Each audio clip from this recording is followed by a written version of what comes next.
Сәлем қыздар, бүгін мен сіздермен керемет жұмсақ песочный дәмді сатылымға да шығарса болатын қарапайым заттардан пісетін печеньенің рецептімен бөліскім келіп тұр.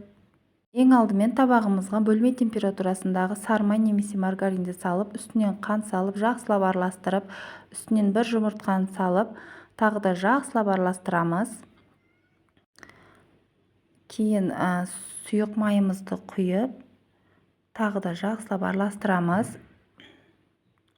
Артынша жүгері крахмалын салып, тағы да бір келкі болғанша араластырамыз. Бір шымшым тұз саламыз. Барлық печенье болсын, қандай тәтті тағамдар болсын, бір шымшым тұз салсаңыздар, дәмі ерекше болады. Ұнымызды салып, үстінен бір шай қасық разрыхлитель салып, қолға жабыспайтын жұмсақ, нежный қамыр илейміз. Көріп тұрғандарыңыздай мүлдем қолға жабыспайды, әрі жұмыс жасауға ыңғайлы қамыр болады. Мен әрбір бөлегіні 30 граммнан етіп алдым. Көз мөлшерімен де кесіп алсаңыздар болады.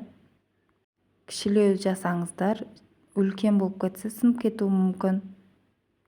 Дәл видеодағындай формаларға келтіреміз. Бір жағыны кішкене жалпақтау, бір жағыны кішкене жіңішкелеу етіп жасаймыз.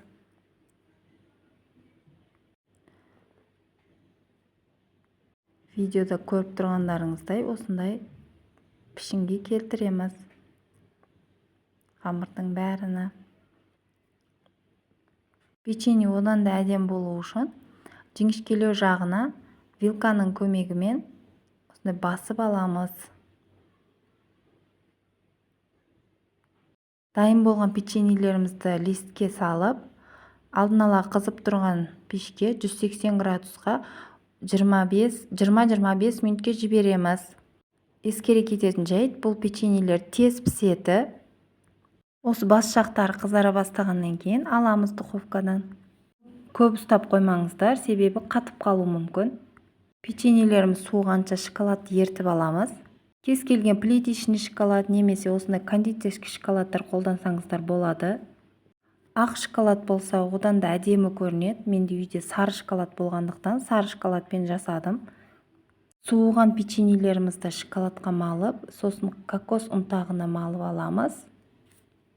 Жүде ерекше әдем болады, әрі кокос ұнтағы және шоколад печеньемізге одан да тәтті дәм береді. Бұл печеньені бір рет жасап көрсеңіздер, басқа магазиндерден печенье мүлдем алмайтын боласыздар. Сондай дәмі жұмсақ, керемет, балаларға да, жасы үлкендерге де қатты ұнайтын печенье болып шығады. Үйде міндетті түрде жасап көріңіздер. Видео рецепттерім ұнаған болса, лайк басып, менің арнама жазылып кетуді ұмытпаңыздар. Алда бұдан да қызықты видеолар көп болады. Астарыңыз дәмді болсын.